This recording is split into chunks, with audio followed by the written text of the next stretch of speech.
Hello mga mare! Hapon na nga at grabe, sobrang lakas ng ulan dito sa amin. Alam mo yung mainit sa umaga tapos biglang buhos ng ulan sa hapon? Gusto ko nga sanang matulog kaso napakalakas ng tunog ng ulan sa bubong namin. Kaya nga naisipan ko na lang magpainit ng tubig at magkakape na lang ako mga mare. Habang pinapanood ko yung wasiwas ng hangin sa labas, eto at nagkakape na ako sa loob ng bahay namin. Habang hinihintay ko nga yung magtitinapay kaso hindi na siguro pupunta sa lakas ng ulan. Baka mabasa yung tinapay.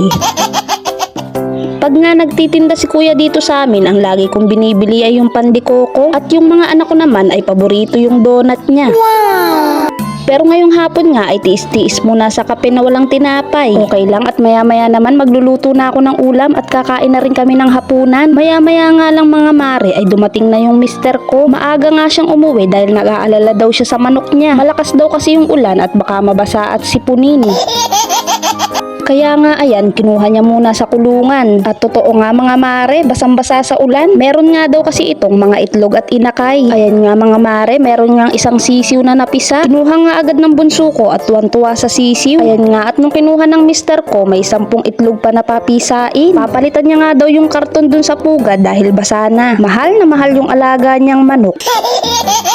At nung natapos niya nang palitan yung karton, eto at binabalik niya na yung mga itlog.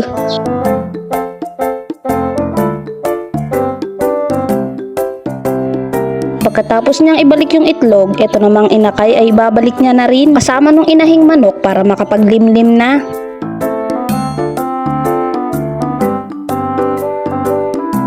Maya-maya nga lang, eto at magluluto na rin ako ng ulam. Inumpisahan ko na ng balatan itong carrots.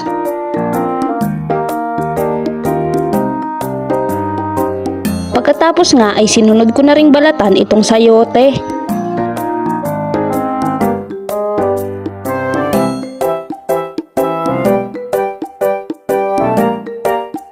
Pagkatapos nga ay hiniwa ko na rin ito. Sinunod ko na ngang hiwain itong sayote. Dito nga ay naggisa na ako ng bawang at sibuyas.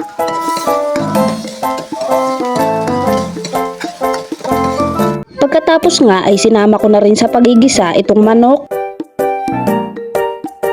Nang magisa ko ngang mabuti, nilagay ko na rin itong carrots. Nilagay ko na nga rin dyan itong sayote. Pagkatapos nga ay nilagyan ko na rin ito ng tubig.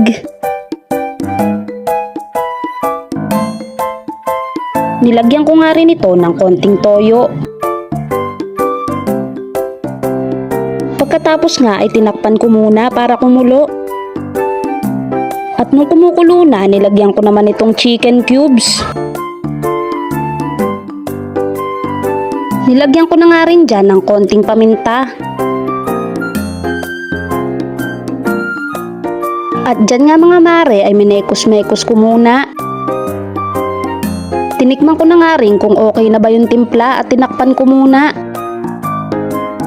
At maya-maya nga lang, eto at malambot na yung gulay. Ready to serve na mga mare. Isang masarap at masustansyang ulam na naman. Happy tummy mga mare!